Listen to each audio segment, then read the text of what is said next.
રાપરમાં કોંગ્રેસ નેતાના પ્રહાર કરવામાં આવ્યા છે। કહેવાતા મુસ્લિમ સમાજના બનાવટી બાબાઓથી ચેતજો અને ભાજપના ઉમેદવાર બનેલા મુસ્લિમ ઉમેદવારો પર આ પ્રહાર કરવામાં આવ્યા છે। ખુલ્લી ચેતવણી આપવામાં આવી છે કે આ બનાવટી બાબાઓથી ચેતી જજો। ભાજપના ઉમેદવાર બનેલા મુસ્લિમ ઉમેદવારો પર સીધા પ્રહાર કર્યા છે। જ્યારે મેં જોયું કે કહેવાતા ધર્મગુરુ એ ખેસ નાખીને ભાજપના ઉમેદવાર બનીને ફરી રહ્યા છે। તમે કઈ રીતના ધર્મગુરુ છો? તમે કેવા ધર્મગુરુ છો?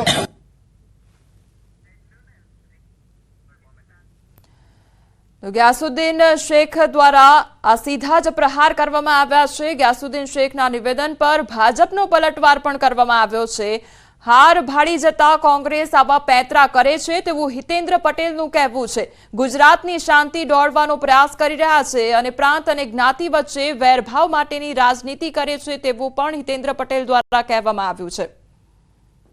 હાર ભાળી ગયેલી કોંગ્રેસ હવે જ્ઞાતિ જાતિ વચ્ચે, જ્ઞાતિ ધર્મ વચ્ચે, પ્રાંત વચ્ચે વર્ગ વિગ્રહની રાજનીતિ કરે છે। મને લાગે છે કે ગ્યાસુદ્દીનભાઈ હમણાં 2 દિવસથી આ પ્રકારની નિવેદનબાજીથી ગુજરાતની અમન ચેનને દોડવાનો જે પ્રયાસ કરી રહ્યા છે એની સખત નિંદા કરું છું। આવનારા દિવસોમાં ફરીથી આવી જો ગુસ્તાખી કરવામાં આવશે તો સરકાર એની ઉપર કડકમાં કડક પગલાં લેવામાં આવશે। વડોદરાના કરજણમાં મતદારોને ધમકાવવાનો મામલો સામે આવ્યો છે। જિલ્લા ભાજપ પ્રમુખે મતદારોને ધમકાવ્યા હતા। મૂળ નિવાસી એકતા મંચ દ્વારા ફરિયાદ કરવામાં આવી। મુખ્યમંત્રી તેમજ ચૂંટણી પંચને લેખિતમાં ફરિયાદ કરવામાં આવી છે। કરજણ પ્રાંત અધિકારીને પણ આવેદન પાઠવી પગલાં ભરવા માટે માંગ કરવામાં આવી છે। જિલ્લા તેમજ શહેર ભાજપ પ્રમુખ વિરુદ્ધ કડક પગલાં ભરવા માટે ઉગ્ર રજૂઆત કરવામાં આવી છે। રવિવારના રોજ વોર્ડ નંબર 7 ની અંદર ભારતીય જનતા પાર્ટીના જિલ્લાના પ્રમુખ સતીશભાઈ પટેલ તથા શહેર પ્રમુખ વિજય શાહ જેઓએ મતદારોને ધમધમકી આપી છે, મતદારોને ડરાવવાનો પ્રયાસ કર્યો છે અને કે જો ભાજપને મત નહીં આપે તો તમારા ઘર તોડી નાખીશું।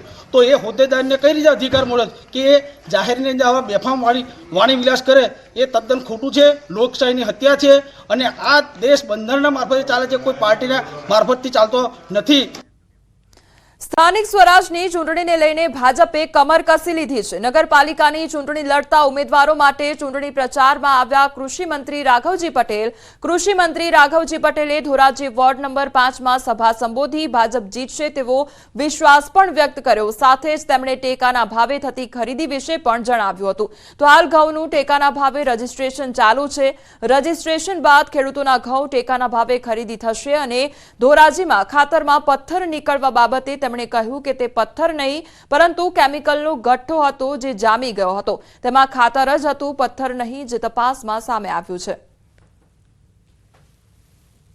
ધોરાજી શહેરનો માહોલ અમે જોયો, જાણ્યો અને અમને ખૂબ આનંદ છે કે આ વખતે ધોરાજી નગરપાલિકામાં ભારતીય જનતા પાર્ટીને સ્પષ્ટ બહુમતી મળે એવો લોકોનો મિજાજ અને ઉત્સાહ પ્રવર્તે છે। સરકાર જરૂર પડે ત્યારે કરતા જ્યારે બજારના ભાવ ટેકાના ભાવ કરતા નીચા જાય અને ખેડૂતોને આર્થિક નુકસાન સહન કરવું ન પડે એટલા માટે તુરત જ ઘઉંના કે બીજી કોઈ પણ વસ્તુઓના ટેકાના ભાવે ખરીદીનું કામ શરૂ કરી દે છે।